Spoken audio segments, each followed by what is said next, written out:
లూకా సువార్త 21వ అధ్యాయము మరి 38వ వాక్యంలో ఉన్నది ఏమనంటే, ప్రజలందరూ ఇంకా తెల్లవారక ముందే చీకటిగా ఉండగానే యేసుక్రీస్తు యొక్క మాటలు వినడానికి వస్తున్నారు, ఆయన దగ్గరకు వస్తున్నారు. దేవునికి స్తోత్రం, హల్లెలూయా. అంటే యేసుక్రీస్తు యొక్క మాటలు వినడానికి, అంటే ఆ ప్రాంతంలో ఇంకా వేరే వాళ్ళు లేరా? చెప్పాలా? లేరా? ఉన్నారు. చాలా మంది ప్రజలు ఉన్నారు, గొప్ప గొప్ప పేరు తెచ్చుకున్నటువంటి పాండిత్యం కలిగిన వాళ్ళు, అలాగే మేము అన్ని విషయాల్లో గొప్ప అని చెప్పుకుంటున్నటువంటి వాళ్ళు లేకపోలేదు. ఉన్నప్పటికీ కూడా వాళ్ళు ఎవరి మాటలు వినడానికి కూడా ఎవరు వెళ్ళట్లేదు? ప్రజలు వెళ్ళట్లేదు. కానీ ఎవరి మాటలు వినడానికి పెద్దలు అక్కడ వస్తున్నారు?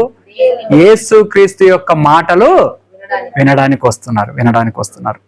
అయితే పిల్లారా, ఈ రోజున మనం అనుకోవాల్సిన మాట ఏమిటంటే, ఇదిగో ప్రజలందరూ కూడా యేసుక్రీస్తు మాట వినడానికి పెందలకడ ఇంకనూ చీకట పడక ముందే, తెల్లవారక ముందే ఆయన మాట వినడానికి వస్తున్నారని చెప్పేసి అన్నప్పుడు, మరి యేసుక్రీస్తుకు ఉన్నటువంటి అలవాటు ఏంటి, ఆయనకు ఉన్నటువంటి మంచి అలవాట్లు ఏమిటో మనం ఈరోజు ధ్యానం చేయాలి. అంటే ఆయన దగ్గర మంచి అలవాట్లు లేని ప్రజలు వస్తారా? అంటే ఈ రోజున చూడాలి మనం, మంచోళ్ళ దగ్గరికి వస్తారా, చెడ్డోళ్ళ దగ్గరకా? మంచోళ్ళ దగ్గరికే వస్తారు. కాబట్టి అంటే యేసుక్రీస్తుకు ఉన్నటువంటి మంచి అలవాటు ఏమై ఉందో, ఆయనకి కొన్ని అలవాట్లు ఉన్నాయి. ఆ అలవాట్లను చూసినటువంటి ప్రజలే ఆయన దగ్గరకు వస్తున్నారు. ఆయనకున్నటువంటి మొట్టమొదట అలవాటు ఏమిటంటే ప్రియులారా, అదే లూకా సువార్త 4:16 చదువు ఒకసారి. లూకా సువార్త 4:16. తరువాత ఆయన తాను పెరిగిన నజరేతుకు వచ్చెను, తన వాడుక అంటే అలవాటు చొప్పున విశ్రాంతి దినమందు సమాజ మందిరంలోనికి వెళ్ళి చదువుటకై నిలుచుండగా ప్రవక్త అయిన యెషయా గ్రంథము ఆయన చేతికి ఇవ్వబడెను. ఒకసారి రెండు చేతులు ఎత్తి చెప్దామా హల్లెలూయా, దగ్గరగా చెప్దామా హల్లెలూయా. అంటే ప్రియులారా, యేసుక్రీస్తు వారు 3.5 సంవత్సరాలు ఆయన పరిచర్య చేస్తున్నటువంటి కాలంలో జరిగిన సంఘటన ఇది. ఆయనకు ఉన్నటువంటి ఒక మంచి అలవాటు ఏంటంటే, ఆయన ఎక్కడికి వెళ్ళాడు? మందిరానికి వెళ్ళాడు. ఈ రోజున చూడండి, ఆదివారం అయింది, మందిరానికి వచ్చారా? ఎవరన్నా వచ్చారా? రారు. అందుకే మొన్న ఒక భక్తుడు అన్నాడు, ఒక మంచి దైవజనుడు ఒక మాట అన్నాడు, అయ్యా భోజనాల ప్రార్థన పెడితేనేమో 200 మంది వచ్చారట, ఉపవాస ప్రార్థన పెడితేనేమో 10 మంది వచ్చారట. ఏమండి, భోజనాల ప్రార్థన పెడితే ఎంతమంది వచ్చారు? ఉపవాస ప్రార్థనకి అంటే దేనికి ప్రాధాన్యత? మనుషులు తినడానికే. ఇక్కడ యేసుక్రీస్తు వారికి ఉన్నటువంటి అలవాటు, మొట్టమొదటిగా మంచి అలవాటు ఏంటంటే, ఆయనకి మందిరానికి వెళ్ళే అలవాటు ఉంది. యెరూషలేము మందిరానికి వెళ్ళినట్టుగా రాయబడ్డది. ఆయన యెరూషలేము మందిరానికి వెళ్ళిన తర్వాత ఆయన చేతికి ఇవ్వబడినటువంటి గ్రంథాన్ని తీసి చదవడం ప్రారంభించాడు, యెషయా గ్రంథంలో మాటలు. అంటే ప్రియులారా, ఆయనకు అవసరమా? యేసుక్రీస్తుకు అవసరమా? ఆయనే దేవుడు, ఆయనే దేవుని కుమారుడు, ఆయనే సర్వాంతర్యామి అయినప్పటికీ కూడా ఆయనే దేవుని మందిరానికి వెళ్ళే ఒక మంచి అలవాటు ఉన్నది కనుకనే అనేక మంది ప్రజలు ఎక్కడికి వస్తున్నారంటే దేవుని యొక్క మాటలు వినడానికి వస్తున్నారు, యేసుక్రీస్తు మాటలు. అంతేనా? అంటే మనం ఏదో చెప్పేవారిగానే ఉన్నంత మాత్రాన ప్రజలు మనల్ని వెంబడించరు. మనం చేసేవారిగా ఉండాలి. ఏదైతే చెప్తామో అది చేసేవారిగా ఉన్నప్పుడే ప్రజలు మనల్ని ఏం చేస్తారు? వెంబడిస్తారు. ఆ రోజుల్లో యేసుక్రీస్తు యొక్క మాట వినటానికి అనేకులు ఎందుకు వస్తున్నారయ్యా, పెందలకడను ఇంకను చీకటిగా ఉండగానే ఎందుకు వస్తున్నారయ్యా అని అంటే, యేసుక్రీస్తు వారికి ఉన్నటువంటి ఒక మంచి అలవాటు ఏంటయ్యా అని అంటే, ప్రతి దినము కూడా మందిరానికి వెళ్ళే అలవాటు ఉంది. ఎక్కడికి వెళ్ళే అలవాటు ఉంది? చెప్పాలి, ఎక్కడికి వెళ్ళే అలవాటు ఉంది? దేవుని మందిరానికి వెళ్ళే అలవాటు ఉంది. దేవుని మందిరానికి వెళ్ళి దేవుని స్తుతించేటువంటి ఒక మంచి అలవాటు ఉంది. దేవుని గ్రంథాన్ని చదివే ఒక అలవాటు ఉంది. ఇంకో వాక్యం చదవండి అక్కడ, దాని కింద ప్రకటన 1:3లో, ప్రకటన గ్రంథము 1వ అధ్యాయం 3వ వాక్యం చదువు ఒకసారి.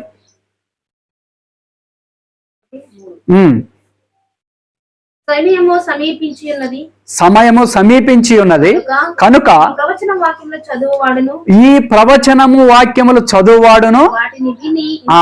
రాయబడిన సంగతులను గైకొనువాడును చదువువాడును వాటిని విని వాటి ప్రకారంగా నడుచుకొని వాడు ధన్యుడు. ధన్యుడు. గట్టిగా చప్పట్లు కూడా దేవుని నామని మహిమపడతాం. ఏమండి, యేసు క్రీస్తు వారే యెరూషలేం మందిరములోనికి వెళ్ళి దేవుని యొక్క వాక్యాన్ని చదువుతున్నాడు అని అంటే అవి మన జీవితానికి ఎంతో అవసరమై ఉన్నాయి. ఎందుకు అని అంటే అక్కడ ఏమని రాయబడ్డది?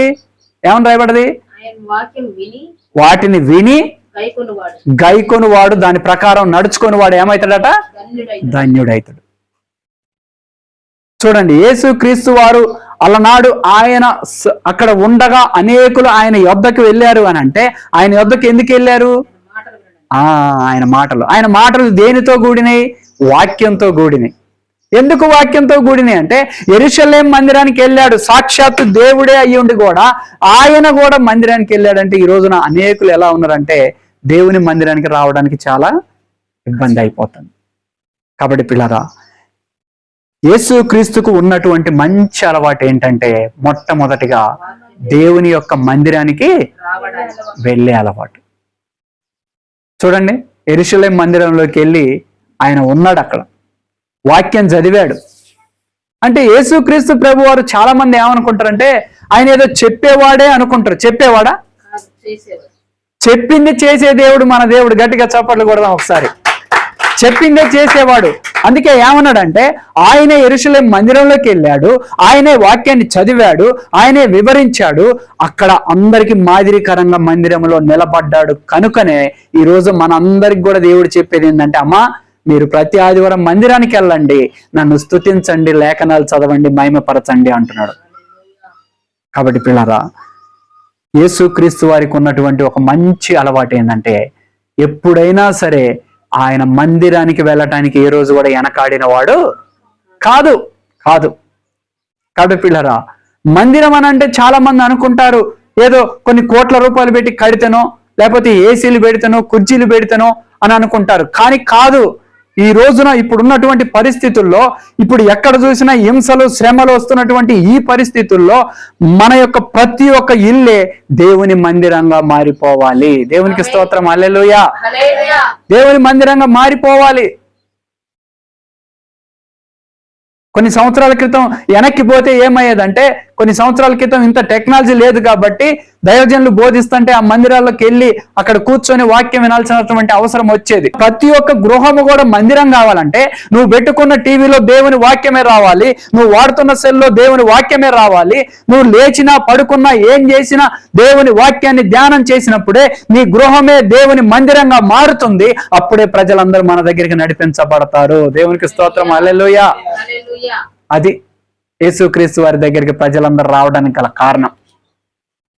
ఈ రోజున చాలా మందికి భారంగా ఉంది వాక్యం వినాలన్నా, లేకపోతే దేవుని దగ్గరికి రావాలన్నా. ఎందుకు అని అంటే పిల్లలు, నేను చెప్తున్నాను, దేవుని యొక్క రెండో రాకడికి ఎంతో సమయం అయితే లేదు. ఉందా? దేవుడే చెప్పాడు, దేశం మీదికి దేశాలు, రాష్ట్రాల మీదకి రాష్ట్రాలు, ప్రజల మీదికి ప్రజలు, తల్లి కొడుకును మోసం చేస్తాడు, కొడుకు తల్లిని మోసం చేస్తాడు. మరి కడుపున పుట్టిన వాళ్ళే కన్న వాళ్ళని మోసం చేసే పరిస్థితులు అంటే ఈరోజు కనపడట్లే మనకి. అంటే దేవుని రాకడ ఉన్నది. కాబట్టి మీ హృదయాల్లో ఏమి నాటుకోవాలి? వాక్యము నాటుకోవాలి. అందుకే ప్రభు అయిన యేసు క్రీస్తు వారే సాక్షాత్తు యెరూషలేం మందిరములోనికి వెళ్ళి ఆయన వాక్యము చదివే అలవాటు ఉన్నది కనుకనే ఆయన ఎక్కడ నిలబడ్డా గానీ ప్రజలందరూ ఎక్కడికి వస్తారట? ఆయన దగ్గరికి. ఇప్పుడు చూడండి, ఇప్పుడు స్కూల్, ఇప్పుడు ఇలా స్కూల్ ఉంది, స్కూల్ దగ్గరికి వెళ్ళి ఐస్ అమ్ముకునేట ఆయన ఒక్కసారి ఇట్లా ఐస్ క్రీమ్ అనేది నొక్కి ఆడ నిలబడితే ఎంతమంది వస్తారు? వచ్చి దాన్ని చుట్టూ గమ్ముతారు, డబ్బులు ఉన్నా లేకున్నా. మరీగా మా చిన్నప్పుడు పరిస్థితి ఏంటంటే ఆ ఎర్ర రైస్ డబ్బాలు పెట్టుకుంటే ఆ మూలన నీళ్లు కారుతుంటే అవి పట్టుకొని తాగేది, కొనడానికి డబ్బులు లేకపోయినా. ఏమన్నా ఒకరిని అడుక్కోనన్నా కొనుక్కొని, ఎంత మా అంటే 10 పైసలు 5 పైసలు ₹1/2. అంటే ఏముందని అక్కడ చెప్పాలి. ఎందుకు వచ్చారు అంతమంది? ఏముందాడా? ఐస్ క్రీమ్ ఉంది. ఎవరికి ఇష్టం? అది పిల్లలకి ఇష్టం. ఈ రోజున మనం కూడా వాక్యాన్ని ఇష్టపడితే ఎన్ని పనులున్నా ఏమున్నా కానీ ఖచ్చితంగా దేవుని దగ్గరికి వస్తాము, దేవుని మందిరానికి వస్తాం. అది దేవుడు కోరుకునేది ఏంటంటే యేసుక్రీస్తు దగ్గరికి అందరు వస్తారండి, మా దగ్గరికి ఎవరు రావట్లేదు. కొంతమంది నేను గమనిస్తా ఉండేది ఇంతకు ముందు, వాళ్ళ ఇంటికి ఒక్క మనిషి వస్తే ఒట్టు పెట్టండి. లేరు అలాంటి వాళ్ళు? ఉన్నారు, ఒక్క మనిషి కూడా. కానీ అలాంటి పరిస్థితి అయితే దేవుని దయ వల్ల మాకు వద్దు వద్దు, ఎప్పుడు మా ఇంటికి ఎవరో ఒకళ్ళు రావాలి, మేము కోరుకునేది అదే. అంటే మన బిహేవియర్ని బట్టే, మన విధానాన్ని బట్టే మన ఇంటికి వచ్చే వాళ్ళు వస్తారో రారో అక్కడే నిర్ణయం అవుతుంది. మనం మంచిగుండి మంచి మనసు కలిగి ఉంటే, వాళ్ళని ప్రేమించే మనసు కలిగి ఉంటే, ఏదో యేసుక్రీస్తుని నమ్ముకున్నామండి మేము, మీరు క్రైస్తవులేనా, నా సెల్లో ఉంది, దాన్ని ఎంతో మంది గుండెలు కదిలిచ్చింది. ఏమన్నాడంటే, ఈ తరం మూర్ఖులకి మీరు వేరై ఉండండి. మూర్ఖులు అంటే ఎవరు? చాలా మంది ఏమనుకుంటారు? అన్యులేమో అనుకుంటారు. కాదు, నేను యేసుక్రీస్తు బిడ్డనే, నేను చర్చికి వెళ్తున్నా అంటాడు, మళ్ళీ సిగరెట్ తాగుతాడు. కాదా మూర్ఖుడు? నేను యేసుక్రీస్తుని నమ్ముకున్నానండి అంటాడు, రోడ్డు ఎక్కి బూతులు తిడతాడు పంచాయతీ దగ్గర. మూర్ఖుడు కాదా? అందుకే ఇలాంటి వాళ్ళకి మనం ఏమై ఉండాలా? దూరంగా ఉండాలి. ఇవన్నీ మారాలి అని అంటే దేవుని ఒక వాక్యము మనలో పనిచేయాలి, మనలో ఉండాలి. ఎప్పుడు పనిచేస్తుంది, ఎప్పుడు ఉంటదంటే మనం వాక్యం విన్నప్పుడే మనలో ఉంటది, వాక్యం విన్నప్పుడే. కాబట్టి పిల్లరా, యేసుక్రీస్తు వారికి ఉన్నటువంటి మొట్టమొదటగా మంచి అలవాటు ఏంటంటే, అందరూ ఆయన దగ్గరికి రావడానికి గల కారణం ఏంటిది? ఆయనకి మందిరానికి వెళ్ళి వాక్యం చదివే అలవాటు ఉంది. రెండో మాట చదువు, లూకా సువార్త 22:41 చదువమ్మా. 22:41. వారి యొద్ద నుండి రాత్రి వేళ దూరముగా వెళ్ళి, వారి యొద్ద నుండి అంటే శిష్యుల దగ్గర నుంచి కొంత దూరం వెళ్ళి యేసుక్రీస్తు వారు మోకాళ్ళు వంగి, మంచిగినాల మోకాళ్ళు వంగి, తండ్రి అని పరలోకమందున్న తండ్రి వైపు చేతులెత్తి, ఈ శ్రమలు నీ చిత్తమైతే, ఈ సిలువ అనేటువంటి శ్రమలు నీ చిత్తమైతే నా యొద్ద నుండి తొలగించుము అని, అయినను అది నా ఇష్టం కాదయ్యా, నీ చిత్తమే జరుగును గాక అన్నాడు. గట్టిగా చప్పట్లు కూడా దేవుని నామాన్ని మహిమపడతాం. ఏమండి, రెండోదిగా ఆయనకున్న మంచి అలవాటు ఏంది? ఎట్లా ప్రార్థన? అయిపోయింది. ఈ ప్రార్థన చెప్పు, ఏ ప్రార్థన తల్లి? ఏ ప్రార్థన? అయిపోయింది. ఈ ప్రార్థన కాదు, తన శిష్యులకి ఆయనకి తెలుసు, ఆయన్ని సిలువేయటానికి బంధించటానికి వస్తున్నటువంటి వారి గురించి తెలుసు, ఇస్కరియోతు యోధ అప్పగిస్తాడని తెలుసు. అన్ని తెలిసినప్పటికీ కూడా వారి నుంచి కొంత దూరం వెళ్ళి, వినాలి తల్లి, మంచిగా వినాలి ఈ మాట, వారి నుంచి కొంత దూరం వెళ్ళి ఏం చేశాడు? మిమ్మల్ని అడుగుతా, నేను చెప్పాలి, మీరు వారి నుంచి కొంత దూరం వెళ్ళి ఏం చేశాడు? మోకాళ్ళొంగి చేతులు పైకెత్తి, ఎవరికి చేస్తాడు ప్రార్థన? చెప్పాలి మళ్ళీ ఒకసారి, ఎవరికి చేస్తాడు? పరలోకమందున మా తండ్రి అని ప్రార్థన చేస్తాడు. ఎవరికి ప్రార్థన చేయమన్నాడు యేసయ్య? ఆయన మనకు పరలోక ప్రార్థన కూడా నేర్పాడు. మొట్టమొదటి చెప్తూనే అంటాడు, పరలోకమందున్న మా తండ్రి నీ నామము పరిశుద్ధపరచబడును గాక. ఫస్ట్ మాటలోనే ఏమన్నాడు? పరలోకమందున్న మా తండ్రి అన్నాడు. అందుకే ఇక్కడ కూడా ఏందనంటే, లూకా సువార్త 22:41 కూడా ఆయనకున్న ఇంకొక రెండో మంచి అలవాటు ఏంటంటే, పిల్లరా, శిష్యుల నుంచి కాస్త దూరం వెళ్ళి, అంటే శిష్యులు ఏం చేస్తాండ్రు? వాళ్ళు ఏం చేస్తాండ్రు? పేతురు అంటండి, ఎవడరా యేసయ్యను పట్టుకునే దేవుడు, రమ్మను, చూసుకున్నాను రమ్మను. ఏనేమంటాడు? తండ్రి చిత్తం జరగాలనుంది నాయన అంటాడు యేసయ్య. పేతురు ఏమంటాడు? రమ్మని. ఎవరు వస్తారు? నా దగ్గర కత్తి ఉంది, ఖడ్గం ఉంది. అందుకే వచ్చి ఎవరైతే యేసయ్యని పట్టుకొని బంధించబోయాడో వరలోంచి కత్తి తీసి ఏం చేసిండు? చెవు నరికిండు పేతురు. అప్పుడే అన్నాడు యేసయ్య, పేతురు నీ కత్తి తీసి కింద పడేయి, నువ్వు ఎప్పుడైతే నువ్వు దేన్ని పట్టుకుంటావో దానితోనే నశిస్తావు అన్నాడు. కత్తి పట్టుకునేవాడు కత్తితోనే నశిస్తాడు అన్నాడు. ఎందుకు శిష్యుల నుంచి అంత దూరం పోవాల్సి వచ్చిందంటే, యేసుక్రీస్తు వారేమో అన్నిటికీ సిద్ధపడి ఉన్నాడు. ఎందుకనంటే లోకములో ఉన్న అందరి కొరకు ప్రాణం పెట్టడానికి ఆయన ఉన్నాడు. వీళ్ళెవరు? మనుషులేళ్ళు. వీళ్ళకి ఎట్లుంది అని అంటే, 3.5 సంవత్సరాలు మంచిగా రుచి చూశారు. యేసయ్యనకు 3.5 సంవత్సరాలు శిష్యులు ఎవరెంబడి తిరిగారు? ఆయన ఎంబడి తిరిగితే వీళ్ళకి ఏం దొరుకుతుందంటే, పొద్దున్నే మంచిగా నెయ్యి వేసిన వేడి వేడి ఇడ్లీలు, బోండాలు, మధ్యాహ్నం ఏదో ఒకటి చేపల కూర, కాస్త సాంబారు, పెరుగు, ఏదో ఒక చెట్టు కింద కండ వేసుకొని కాస్త అట్లా తలవాల్చుతుండ్రు. ఎందుకంటే వీళ్ళకి మనుషులందరి కోసం ప్రాణం పెట్టాల్సిన అవసరం వీళ్ళకుందా? ఎవరికుంది? యేసయ్యకుంది. ఆయన తలవాల్చాడు, అందుకే ఆయన నిద్రపోడు, కొనుకొడు నిద్రపోడు, మనల్ని కాపాడే దేవుడు. గట్టిగా చప్పట్లు కూడా దేవునామని మహిమపరద్దాం. వీళ్ళ గురించి, వీళ్ళ దగ్గర నుంచి కాస్త దూరం ఎందుకు వెళ్లాల్సి వచ్చిందంటే, ఈ యొక్క 12 మంది శిష్యులు ఏ గుణం కలిగి ఉన్నారు అని అంటే, యేసయ్య ఇంకా కాస్త కొద్ది కాలం మాతో ఉంటే బాగు, ఏ పని చేయకున్నా కడుపు నింపుతుంది, ఏ పని చేయకున్నా కంటి నిండా నిద్ర వస్తుంది, ఏ పని చేయకున్నా ఒంటి మీదకి బట్టలు వస్తున్నాయి, ఏ పని చేయకున్నా చేతులైతే హాయిగా గడుగుతున్నాయి. అవునా కాదా? మనిషి గుణం ఇంతే ఉంటుందా? అంతే ఉంటది. కాబట్టి పిల్లారా, వీళ్ళ నుంచి ఎందుకు దూరం పోవాల్సి వచ్చింది అని అంటే, వీళ్ళ గుణం ఎలా ఉంది అని అంటే, యేసయ్యతో మేము ఉంటే మేము కోరుకున్న పండు తిన్నాం, యేసయ్యతో మేము ఉంటే కోరుకున్న జ్యూస్ తాగినాం, యేసయ్యతో మేము ఉంటే కోరుకున్న కూర తిన్నాం, ఇవన్నీ పోతాయి అనే బాధలో, భయంలో వీళ్ళంతా తబ్బిబ్బైతంటే యేసయ్య ఈ తబ్బిబ్బయ్యల దగ్గర ప్రార్థన ఉంటుందా? చెప్పండి. ఇప్పుడు ఏడాదాకనో వద్దు, మనం ఇక్కడికి వచ్చినాం, ఇంకో 30 మంది దాకా వచ్చారు, వీళ్ళందరినీ పిలిచినాం. కానీ ఆడ అంకుల్ ఏం చేస్తాడంటే, ఆడుండి మంచిగా చికెన్ బిర్యానీ వండిస్తాడు. ఇక్కడ ప్రార్థన నడుతుందా? వాసన అట్నుంచే గాలికి ఇటు వస్తుంది. ఎట్లుంటది? ఇక ఏం లేదు, అమ్మ చేతులు ఎత్తంటే చేతులు ఎత్తి వాడు ఉండడు, కళ్ళు మూయంటే కళ్ళు మూసాడు, ఎటు చూస్తా ఉంటారు. మధ్యలో ఒక ఆయన లేచిపోయి ఒక ఆయన అడుగుతాడు, అంకుల్ గోపుల్ గారు ఎంతసేపు అయిందా? కాస్త ఆగు నాన్న, ఏం తాగేది? అయింది, టైం చూడే. ప్రార్థన చేస్తారా? చెయ్యరు.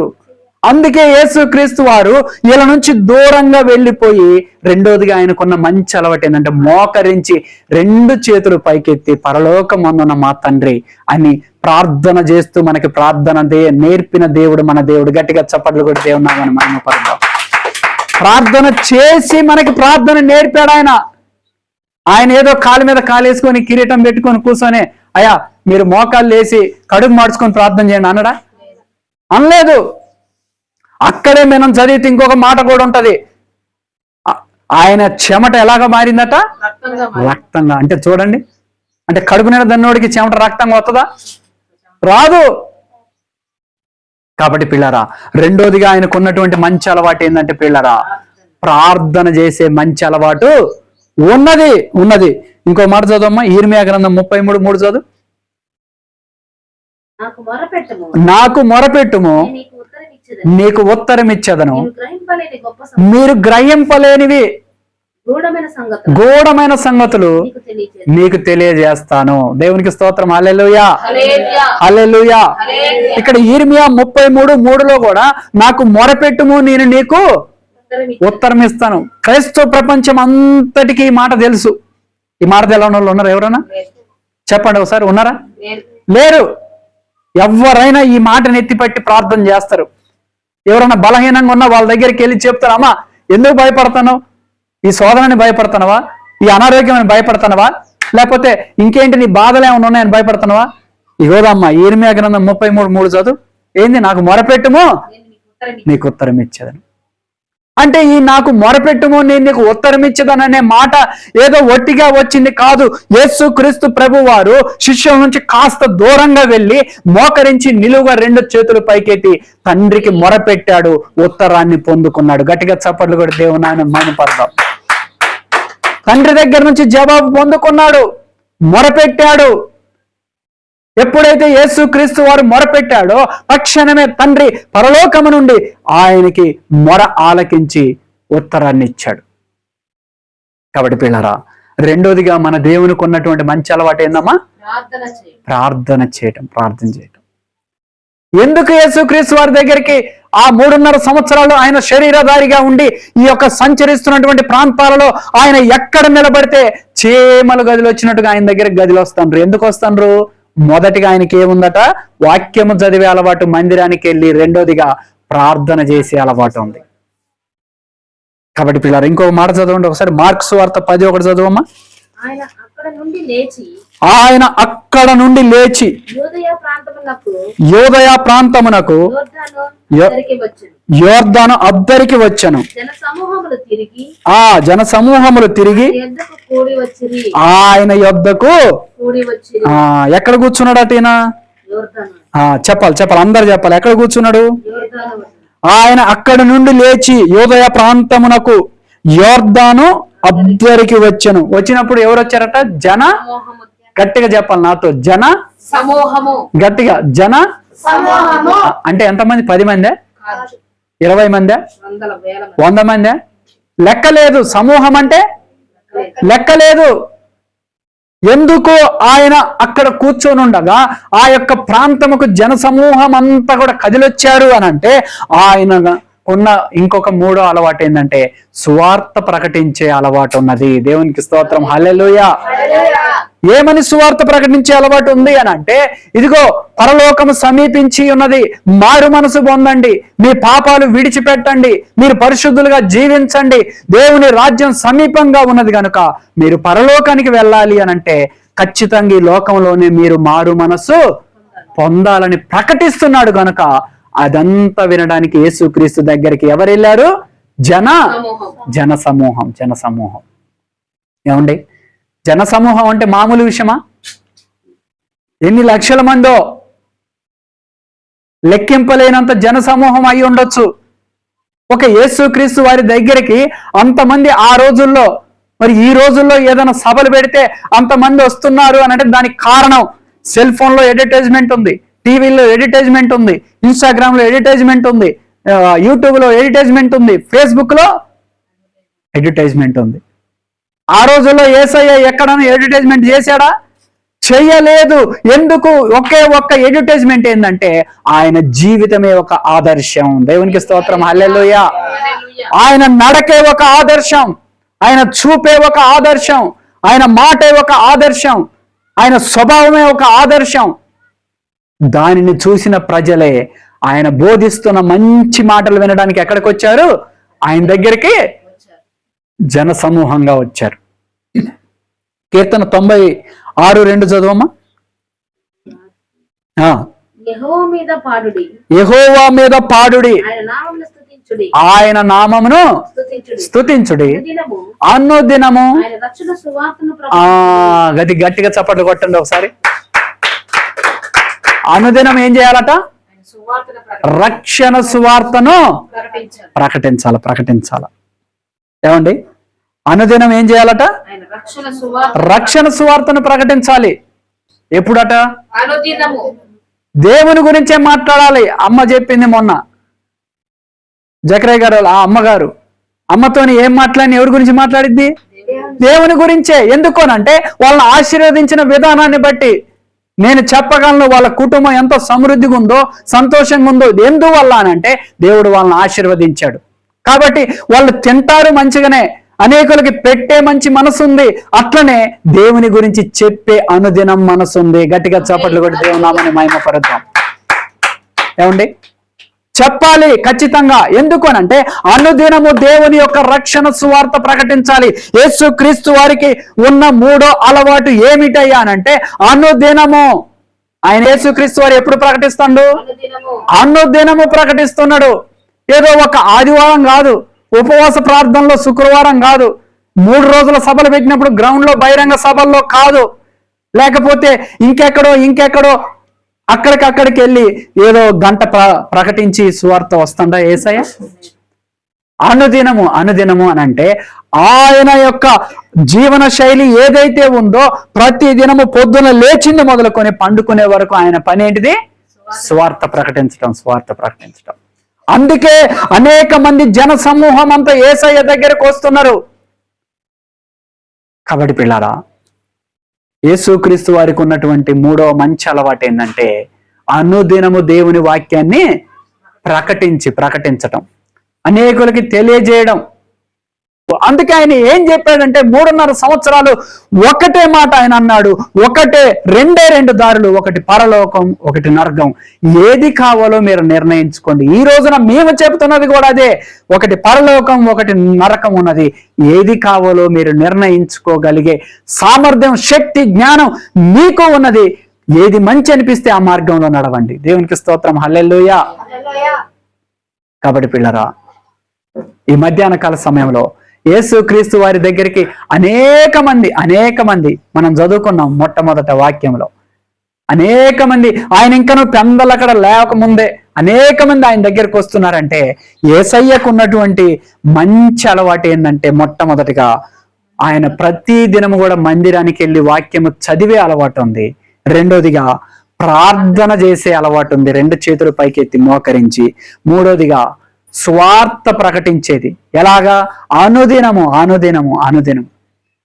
అనంటే ఈ రోజు ప్రకటించి ఇక రేపు నా వల్ల కాదు నాయన అన్నాడా యేసయ్య ఎప్పుడన్నా?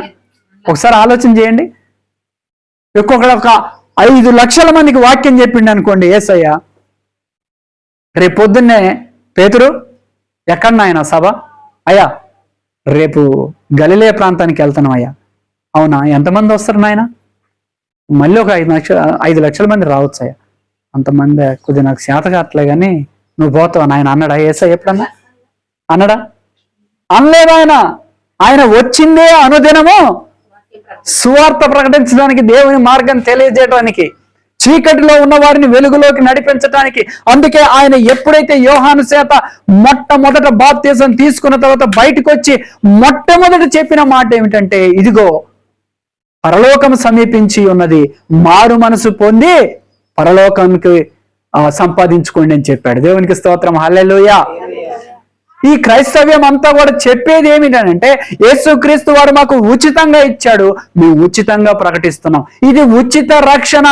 ఎవరు కూడా దీనికి డబ్బులు కట్టాల్సిన అవసరం లేదు. 2 దారులు, ఒకటి నరకం, ఒకటి పరలోకం. ఆ రెండిట్లలో ఏది కావాలో నిర్ణయించుకోమని చెప్పేదే ఈ యేసుక్రీస్తు మార్గము. దేవునికి స్తోత్రం, హల్లెలూయా. కాబట్టి పిల్లరా, యేసుక్రీస్తుకు ఉన్నటువంటి మంచి అలవాట్లు ఏంటంటే, ఈరోజు యేసుక్రీస్తుని ఆరాధిస్తూ ఆయన బిడ్డగా ప్రకటించబడుతూ చెప్పబడుతున్నటువంటి మనకు కూడా ఉండాల్సిన అలవాటు ఏంటంటే, అప్పుడు అనేక మంది కూడా మనల్ని వెంబడించాలి, మనల్ని వైపు చూడాలి అని అంటే మొదటిగా వాక్యం చదివే అలవాటు ఉండాలి ప్రతి దినము. రెండోదిగా పిల్లరా ప్రార్థన చేసే అలవాటు ఉండాలి.